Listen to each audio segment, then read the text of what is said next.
जोङो गिबि रादाब नायगिरि बिथांमोननिसिम जों साबायखर जासिग्रोनांगोन।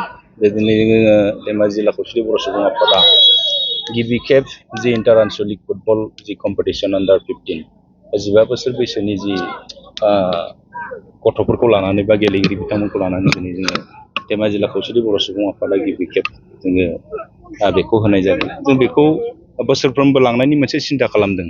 मानोना जोङो मिन्थिगौ जे जोंनि ओनसोलाव बा जोंनि जिल्लानि सिङावबो गोबां गेलेगिरिफोर दिनै दंसै। मानोना स्कप मोनैनि थाखाय, सुबिदा मोनैनि थाखाय बा गाव गावनि रोंगौथिखौ देखायनो थाखाय दिनै सुबिदा मोनैयाव दिनै माखासे गथ'फोरा दिनै दिन्थिनो हायाखै। दा बेखौ नोजोर बोनानै जे जोङो जिल्लानि सिङावबो जोङो मोनसे सिन्था खालामदों आरो बेखौ जों बोसोरफ्रोमबो लांनो थाखाय जों हानायमानिखौ लांनो थाखाय जोङो सिन्था खालामबाय थादों। दा दिनै बिनिनो गिबि खेब बेखौ जोङो लिग, जे जोङो गासैबो टिमखौ खनसे बे टिमजों गासैबो खनसे जों गेलेहोनानै फैगौ जि 25 अक्ट' बे 25 अक्ट'आव जों फाइनाल जि मोनसे फाइनालखौ जोङो लानायनि सिन्था खालामो। जोंनि नोजोर आरो थांखिया बेनो जे जोंनि गथ' गथायफोरखौ जे नैबे गोलाव सम गरम बन्दनि समाव जिहेतु जोंनि फरायसाफ्रा ओरैनो गोदाव सोराय सोरबाया मबाइल नायनानै सोरबाया ओरैनो टाइम पास खालामनानै जिहेतु थायो, दा बेखौ नोजोर बोनानै जोङो जोंनि दख'रा आफादफोरखौ जोङो खावलायदों। आरो बे दख'रा आफादफोरखौ खावलायनाय लेखायै जे दख'रानि सिङावबो दख'रा आफादफ्रा जे इन्टार भिलेज, जे जोंनि 15 बोसोर बैसोनि सिंनि गथ'फोरखौ लानानै जे इन्टार भिलेज जे गेलेहोनानै बिनि गेजेरजों सेलेक्सन खालामनानै सायख'नानै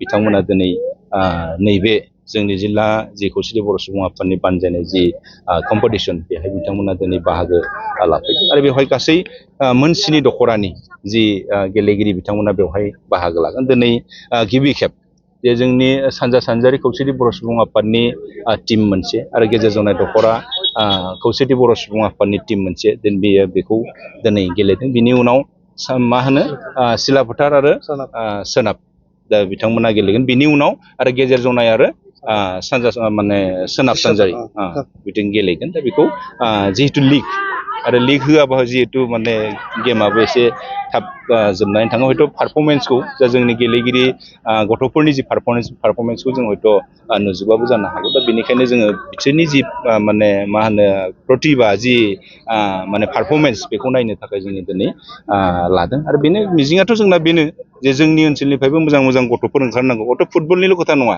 दा क्रिकेट दङ, गोबां इभेन्ट्सफोर दङ। बे इभेन्ट्सफोराव जाहाथे जोंनि गथ' गथायफोरखौ जोङो जाहाथे मोजां लामाजों जोङो लांनो हायो। गेलेनायल' नङा, फरायनायनि बेलायावबो जों फरायनानैबो जों गेलेनो हायो, नङा होमबा? आरो नोङो गेलेनायनि गेजेरजोंबो जे दिनै आसामाव, दिनै भारतबर्सआव बा गुबुन हादोरफ्राव दिनै मोजां गेलेगिरिफोर दंसै, गेलेनायनो गसंथानो हानाय दिनै गेलेगिरिफोर दंसै। दा बेखौ जोङो नोजोर बोदों, जाहाथे जोंनि गथ' गथायफ्रा गुबुन फारसे लामाजों जाहाथे दावगालाङा बा आवगायलाङा, बेखौ नोजोर बोनानै जोङो नैबे जिहेतु इन्टार आनसलिक फुटबल आन्डार 15 बेखौ जोङो लानाय जादों। मिरु लेभेलाव बेखौ सावरायनाय जादों।